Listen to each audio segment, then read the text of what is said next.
देखिए, ईरान पर इजराइल का जोरदार प्रहार, पश्चिमी और मध्य ईरान में मिसाइल अटैक, इजराइल ने सैन्य ठिकानों को बनाया निशाना। इजराइल लगातार ईरान में सैन्य ठिकानों को, जिन जगहों पर न्यूक्लियर फैसिलिटीज हैं, जिन जगहों पर मिसाइलें बनाई जा रही हैं, जिन जगहों पर मिसाइल स्टोर की गई हैं, ऐसे तमाम जगहों को निशाना बना रहा है।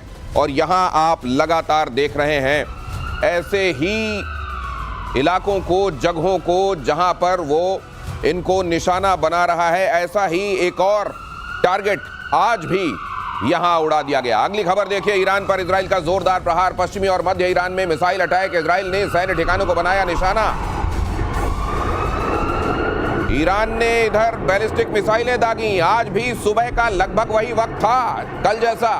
आज जब पहली किरण फूटी, एक बार फिर से इजराइल में कई मिसाइलें फूटी। सवाल यह भी उठा कि क्या आयरन डोम अपनी इफिशियंसी के हिसाब से काम कर रहा है। और यहां पर देखिए, दोनों ही तरफ से आज रक्षा मंत्री ने, इजराइल के रक्षा मंत्री ने स्पष्ट किया कि हम तेहरान पर और सघन हमले करेंगे। और इधर आप देख रहे हैं हर दिन ईरान की तरफ से जो गुड मॉर्निंग हो रही है वो इस तरीके की हो रही है। कई बैलिस्टिक मिसाइलें इजराइल में जाकर अलग अलग जगहों को निशाना बना रही हैं। आज तो माइक्रोसॉफ्ट के ऑफिस के करीब जाकर यह मिसाइल फूटी। ईरान ने भी इजराइल पर पलटवार किया, एक के बाद एक कई बैलिस्टिक मिसाइलें दागी। इजराइल के कई इलाकों में सायरन की आवाजें लगातार गूंजती रहीं पिछले 2 दिनों से।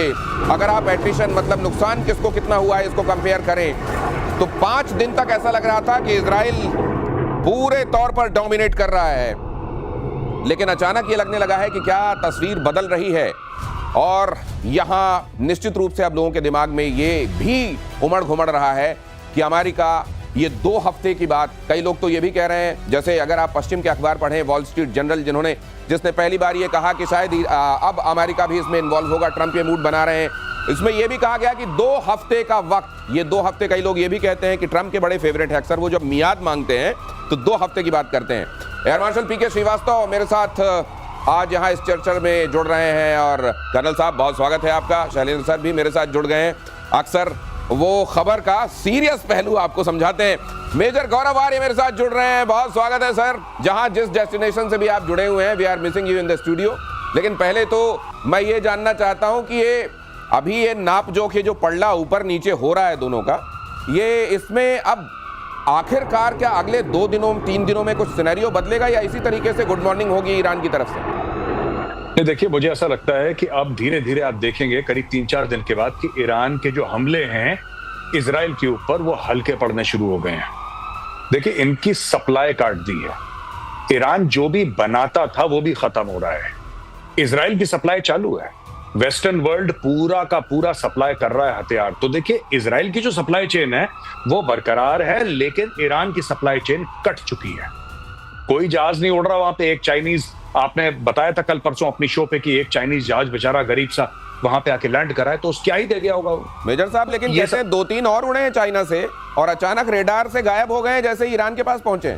नहीं, बिल्कुल बिल्कुल आप ठीक कह रहे हैं। देखिए, मैं कह रहा हूं कि 50 जहाज भी आ गए, लेकिन वॉर में जो खर्चा होता है, जो एट्रिशन होता है इक्विपमेंट का, ये मेरे दोनों सीनियर हैं जो आपके शो में हैं, they are very much my senior, they will tell you कि जितना आप इंटेंसिटी वॉर की बढ़ती है उतना आपका वॉर वेस्टेज रिजर्व है या आपके और इक्विपमेंट है, मटेरियल है, मैन पावर है, उतनी तेजी से खर्च होता रहता है। वो आप कुछ नहीं कर सकते उसके बारे में। Simply Iran can not keep pace. Dinesh, Iran नहीं कीप पेस कर सकता है। और एक आखिरी बात मैं आपको बता दूं, इजराइल वहां पे मार रहा है जहां पे इनकी प्रोडक्शन फैसिलिटीज है, यानी कि जड़ पे मार रहा है। आप देखिए, ईरान कहता है हमने इस हेडक्वार्टर में मार दिया, वेरी गुड।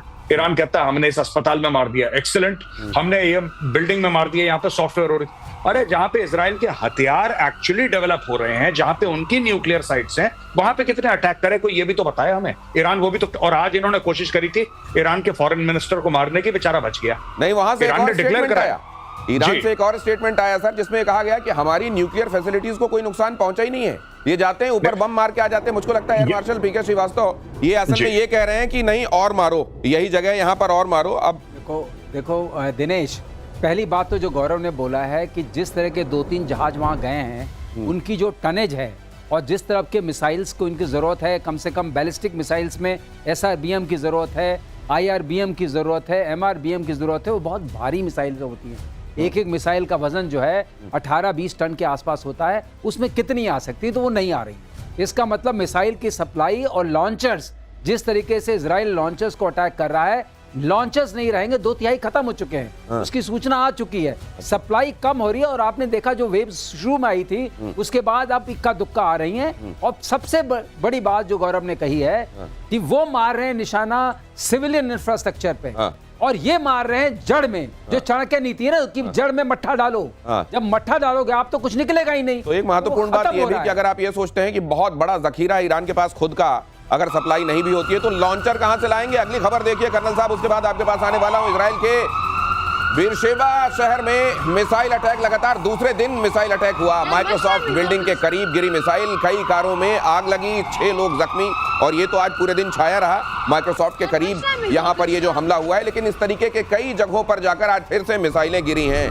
हालांकि एक्सपर्ट्स ये समझ रहे हैं कि अब धीरे धीरे, वो जो कह रहा है कि अभी तो हमने शुरुआत, आज असल में जवाद हुसैनी साहब ये कह रहे थे जो भारत में राजदूत हैं ईरान के, उन्होंने कहा कि भारत को इसमें आना चाहिए, और अगर भारत पहले ही शांति के लिए आवाजें उठाता तो ये इजराइल जैसे देश इस तरीके की हिमाकत करते नहीं, लेकिन ये हुआ नहीं।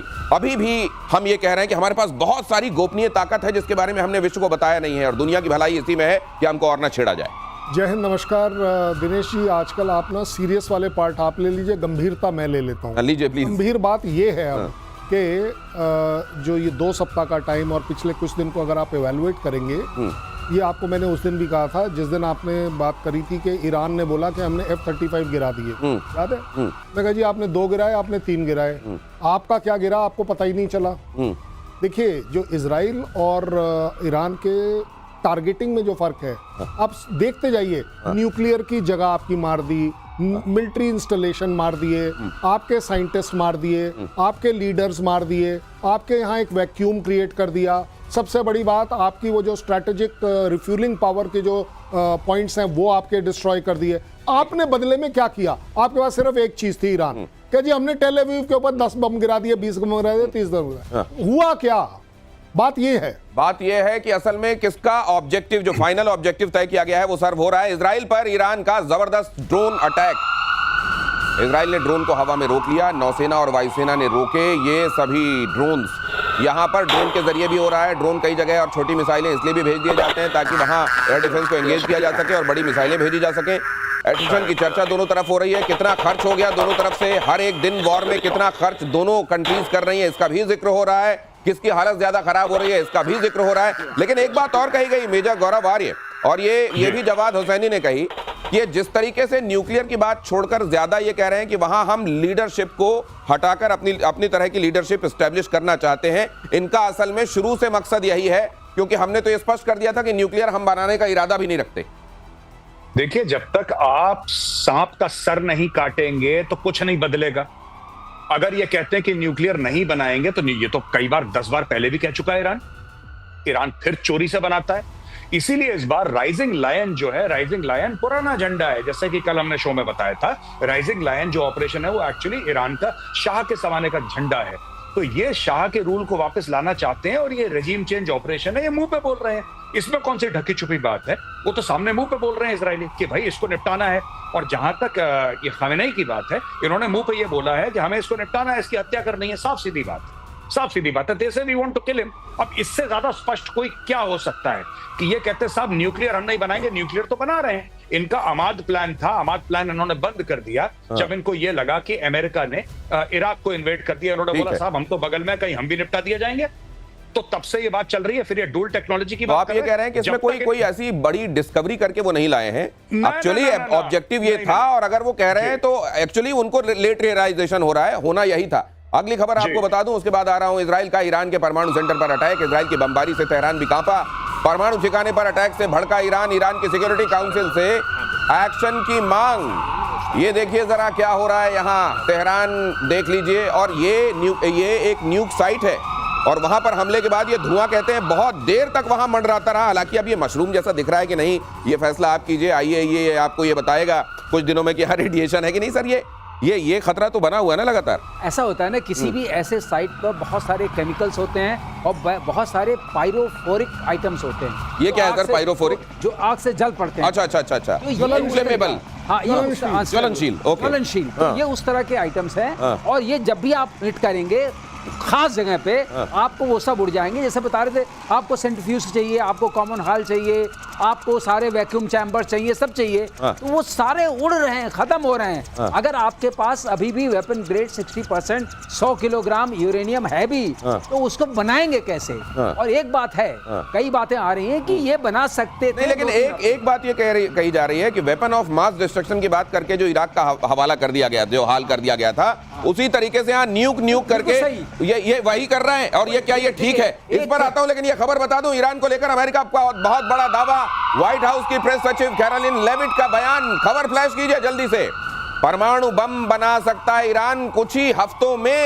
ये जो खबर आपने बताई ना, ईरान दुनिया के लिए बड़ा खतरा। हाँ, यही बात मैं कह रहा था आपसे कि जो 60% के बाद 90% जाने में बहुत कम टाइम लगता है। अच्छा, ये वो एक्सपोनेंशियल स्केल पे चलता है। ये क्या कह रहे हैं सर? ये भी समझ लीजिए 60% तक यूरेनियम को संशोधित करने में, रिफाइन करने में टाइम लगता है, लेकिन 60 से 80 बहुत जल्दी होता है। बहुत जल्दी एक्सपोनेंशियल स्केल पे जाता है, मतलब एकदम बढ़ जाता है। अब बात रही दूसरी कि अगर ये इसमें पहुंच चुके हैं तो सुप्रीम लीडर को सिर्फ इनको कहना है, ऑर्डर देना है कि बनाओ। तो सुप्रीम लीडर को ही खत्म करने की जो बात चल रही है, इसीलिए चल रही, लीडरशिप खत्म करेंगे तो बनने में फिर दिक्कत आएगी।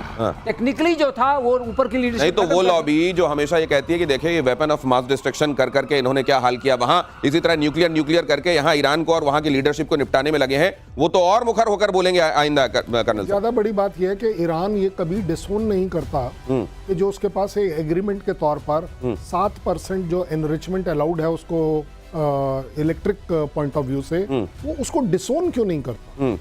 क्यों वो ये एक्सेप्ट करता है कि हाँ कि हमारा कौन दुश्मन है? ये बड़ी बात कह रहे हैं आप। और उससे भी ज्यादा बड़ी बात कि हर एक चीज में एक आदमी की नहीं चलेगी।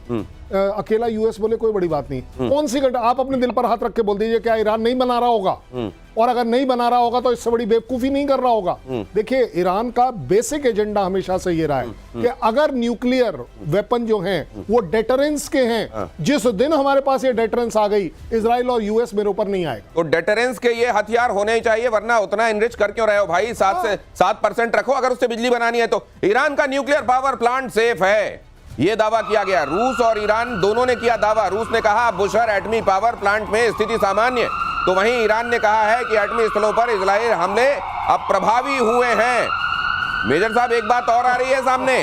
लोग ये कह रहे हैं कि भाई न्यूक ईरान के पास असुरक्षित कैसे और अमेरिका जैसे देश के पास सुरक्षित कैसे, जिसने जापान पर बम मार दिया है ऑलरेडी? देखिए, मैं आपको छोटी सी बात बताता हूं, ठीक है? ये पूरा का पूरा जो स्ट्रक्चर है, ये यूरेनियम एनरिचमेंट का, न्यूक्लियर बॉम्ब्स का, ये तो वेस्टर्न वर्ल्ड ने पहले बनाया, अमेरिका ने बनाया, फिर यूएसएसआर ने बनाया, फिर धीरे धीरे चाइना के पास, यूरोप के पास ये सब फैला। मैं ये आपको कहना चाहता हूं छोटी सी बात कि देखिए, Iran even without nuclear weapons is very dangerous. बहुत खतरनाक देश है ये हमास को पैदा करता है, हिजबुल्लाह को पैदा करता है, हुतियों को पैदा करता है, इनको फंड करता है। इनकी लीडरशिप को खत्म करना होगा। आपको चुन चुन के जिस ये गड्ढे में बिल में घुसे हैं, वहां पे जाके इनको खत्म करना होगा। ये कश्मीर में आग लगाएंगे। क्या बात कर रहे हैं लोग, जिनको पता ही नहीं है क्या चल रहा है। इन्होंने कोशिश करी है कश्मीर में, पर ये कर नहीं पा रहे, क्योंकि वहां पे इनको इतना ट्रैक्शन नहीं मिला। जिस दिन इनके पास न्यूक्लियर वेपन होंगे, ये भारत में आग लगाएंगे। इनकी फितरत में है ये। इट इज ये सिर्फ तो सर, अगर उस समस्या के इलाज के तौर पर आप देख रहे हैं, तो फिर तो इसके मल्टीपल सेंटर्स हैं सर। फिर तो ईरान भर नहीं, बहुत जगह आपको दवाई लगानी पड़ेगी। मैं आपको बता रहा हूं, आप हर समय देखिए, ईरान ने हर समय पाकिस्तान को सपोर्ट करा है। इस्लामी ब्रदरहुड के नाम पे इन्होंने हर समय पाकिस्तान को सपोर्ट करा है कश्मीर में। ये सबसे पहले गए थे पाकिस्तान, पहलगाम के बाद, उसके बाद इंडिया आए थे। भाई साहब, मैं आपको एक बात कह रहा हूं, ये कश्मीर में आग लगाएंगे ये लोग, ये आतंकवादी देश है।